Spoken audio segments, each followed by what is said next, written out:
Hi again. Maybe last time at the beach. I don't know. This is Björkhaga beach. And over there you have Kovi, where I was married in the little chapel 20 years ago. It's pretty nice here. All alone. And I was thinking about another interesting thing that I have been that I worked with the last time as a PE teacher in Gotlands kommun. We had a special program. All PE teachers at the gymnasium. The pupils was between 16 and 19, I think. And the first year we always work with condition, so we learn how to train the condition, the VO uptake, and it's not that easy to measure and to do hard training with pupils that don't want to do it. So walking is pretty good to get conscious or aware about low intensity condition training. And then we do medium, and then we try maximum, but they are not they must not do all, only try. And afterwards they sign their own training book and get feedback what they felt about the lecture. And I did that, and it was also some other questions I interviewed my pupils with, and I wrote them down in my special book beside their names. And it was question about what school they come from, what they thought about PE lessons generally, and maybe following on question about the teacher. Then what they did, what they liked best to do in the PE lessons, and what they did not like to do. And they saw that I signed and wrote down in the book. And then I had a question about what they did on their leisure time, and maybe some following questions about the sport or activity, to get to know them, and to also, of course, because if you talk with a person between four eyes, they feel more close to you afterwards.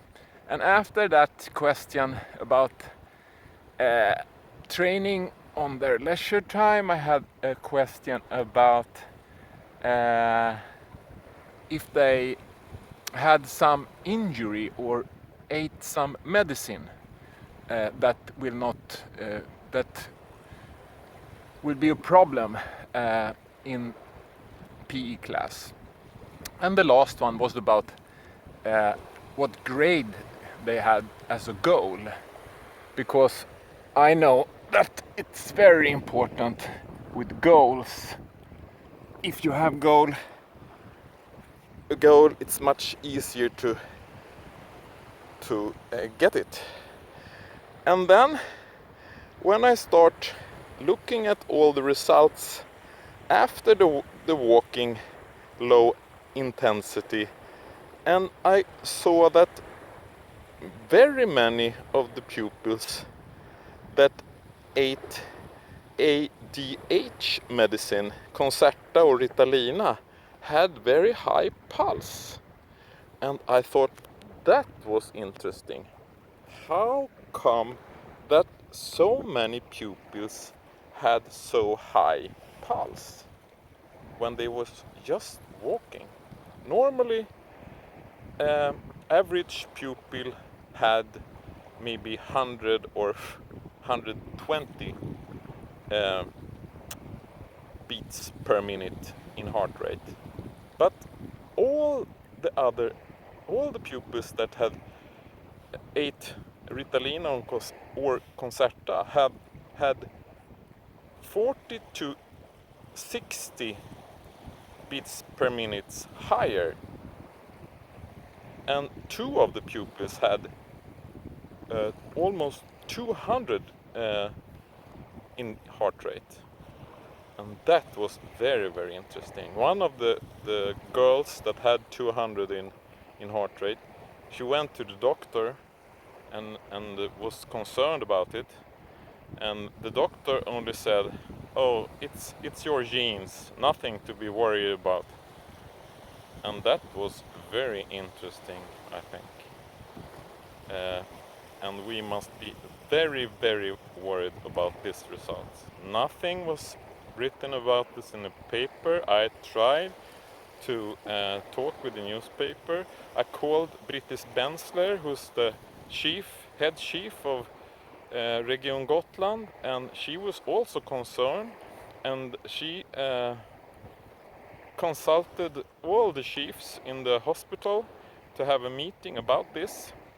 And then they asked all the PE teacher in the lower grades if anyone had recognized my study.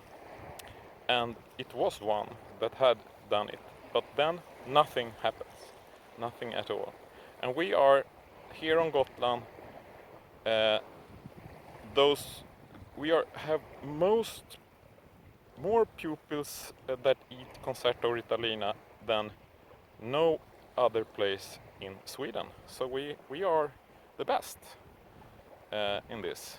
I think we are the worst to work with other things in the environment, because that is science now, that it's in the environment that make this problem for all these intelligent with a special gene that could be contacting source instead if they live the life that I live.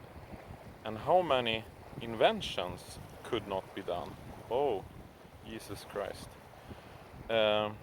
In my little study I think it was